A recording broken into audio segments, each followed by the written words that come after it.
जोहार दोस्तों। आज हम खोटा में एक साहित्यकार विश्वनाथ दसौंधी राज जी के जीवन परिचय के बारे में जानेंगे, क्योंकि विश्वनाथ दसौंधी राज जी का भी खोटा में एक अहम योगदान था, जिसके कारण खोटा में बहुत सारी रचनाएं की गई हैं और इनके रचनाएं हैं सो आम जनता तक पहुंच पाई है, प्रकाशित हुआ है, जिसे लोग बहुत ही बहुत अच्छा से पढ़े हैं।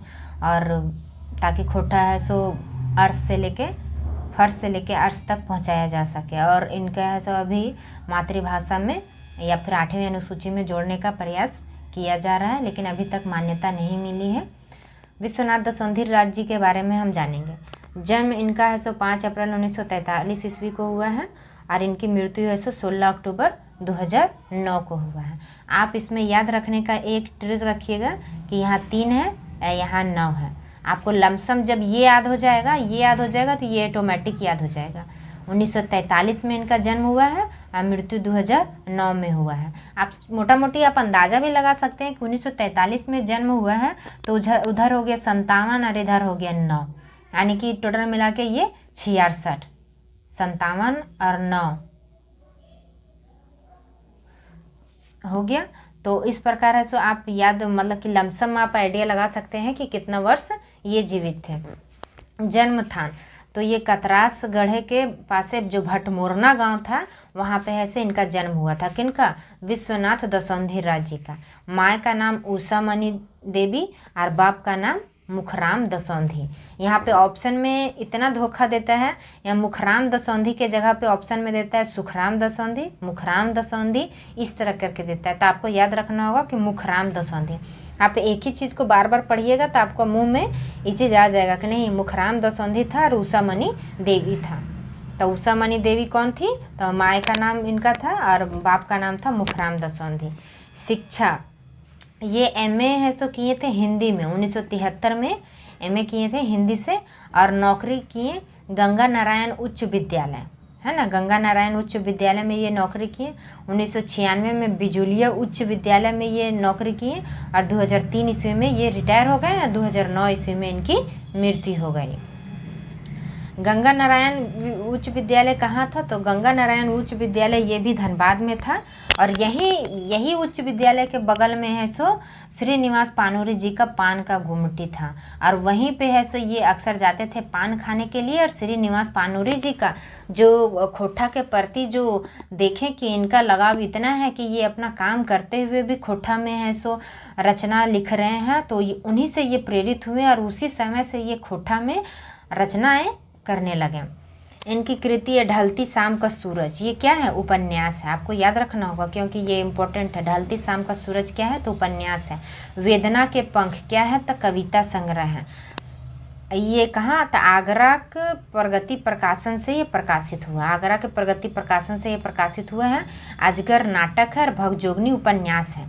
ये दो एक ऐसे की कृति है अजगर और भगजोगनी कि इसमें है सो राज्यपाल के द्वारा इन्हें 5,000 रुपये का इनाम दिया गया थे ये दोनों कृति के लिए। क्या है कि ये दोनों कृति है सो समाज में है सो अजगर में है सो साफ बताया गया है कि समाज में कमज़ोर वर्ग के लोगों को किस तरह से शोषण किया जा रहा है बड़े लोगों के द्वारा।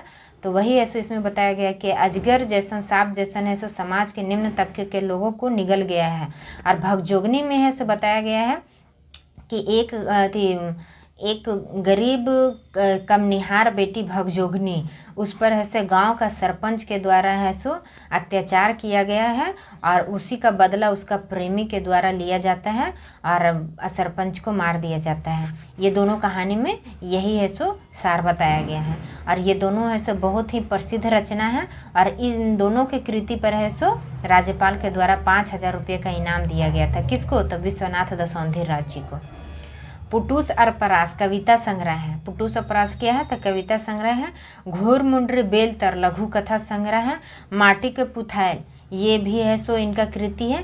तो आप इसको याद करने में आसानी रहेगा, आप इसको स्पीड से पढ़ते जाइएगा। ढलती शाम का सूरज, वेदना के पंख, अजगर, भगजोगनी, पुटूस परास, घोर मुंड्री बेलतर और माटी के पुथायल। इस तरह आप रटिएगा विश्वनाथ दसौंधी राज जी के बारे में, तो ये आपके याद हो जाएगा। आप प्रकाशित नाटक में कि कौन कौन सा नाटक है जो अभी तक प्रकाशित नहीं हुआ है? तो मजहब और इंसान, डेढ़ रोटी और रक्षाबंधन ये अभी तक प्रकाशित नहीं हुआ है। तितकी का संपादन ए के झा जी भी किए थे और तितकी का संपादन है सो विश्वनाथ दसौंधी राज 1977 ईस्वी में किए थे। इनको कौन कौन सा सम्मान प्राप्त हुआ तो श्रीनिवास पानुरी स्मृति सम्मान इनको भी मिला है और 1992 में खोट्टा साहित्य संस्कृति परिषद बोकारो बाटले इनको ये सम्मान मिला था। अब देखा जाए तो विश्वनाथ दसौंधी राज जी से बहुत सारे प्रश्न बनते हैं कि विश्वनाथ दसौंधी राज जी का जन्म कब हुआ। तो विश्वनाथ दसौंधी राज जी का जन्म आपको 1943 में दिया हुआ रहेगा, लेकिन आपको याद करना होगा कि 5 अप्रैल 1943 को इनका जन्म हुआ है। विश्वनाथ दसौंधी राज कौन नौकरी के शुरू करला तो गंगा नारायण उच्च विद्यालय, अभी हम आपको बताए हैं कि गंगा नारायण उच्च विद्यालय का वहीं से अपना ऐसे नौकरी का शुरुआत कर रहे हैं। इनखर खोठा रचना लागे कौन कौन सा है तो पुटूस प्रास माटिक पुथायल घुर मुंडर बेल तर्स की साभे, तो इसमें साभे हो जाएगा। इनखरा श्रीनिवास पानुरी सम्मान कहिया दिल गेल है तो इनखरा है से श्रीनिवास पानुरी सम्मान 1992 में। श्रीनिवास पानुरी सम्मान कब दिया गया है 1992 में, ये हम आपको बता चुके हैं। इनकर संपादित पत्रिका तितकी पहली बार कब संपादित कर गेल है तो 1977 में, ये भी हम आपको बता चुके हैं। इनकर प्रकाशित नाटक लागे कौन तो मजहब आर ज्ञान या फिर आपका घुर मुंडरी बेलतर, तो मजहब हम आपको बता चुके हैं, मजहब और इंसान। विश्वनाथ दसौंधी राज जी के बाप के नाम की है तो मुखराम दसौंधी।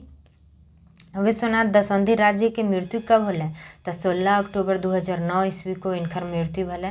इस तरह के सवाल बनते हैं। और इनके बारे में बोला जाए तो राज जी है सो एक भरल पुरल परिवार से हल। इनकर 4 गो बेटी, मतलब कि सीधा सीधी बोलल जाए तो 4 बेटी और एगो बेटा हल। राज जी समाज सेवा और साहित्य सेवा दोनों ऐसे समर्पित करल थीन। आशा करल जाए कि इनकर जो कुछ प्रकाशित रचना है वो अब ऐसे छप जैते, कहे कि उनकर रचना है में है सो समाज के नीच तबके के लोग और सामाजिक के बारे में वर्णन करल गेल है। यहाँ तक कि इनकर ऐसे खोठा गीते के ऑडियो वीडियो CD कैसेट के मतलब कि प्रकाशित भी करल गेल है। कहे कि अभी वर्तमान समय में देखा जाए तो कैसेट का ऑडियो वीडियो का प्रचलन ढेर है। इनकर जो एगो चर्चित रचना महुआ है उसके ऊपर ऐसे टेलीफिल्म भी बनल है। महुआ जो हम अभी आपको बताएं उस पर ऐसे एगो टेलीफिल्म भी बनल है। इस प्रकार दोस्तों हम देख सकते हैं कि विश्वनाथ दसौंधी राज जी के बारे में जितने भी ऐसे सवाल पूछे जा सकते हैं उन सभी सवालों का मैं इस वीडियो के माध्यम से चर्चा कर चुकी हूँ। इससे ज़्यादा प्रश्न नहीं पूछे जाएंगे।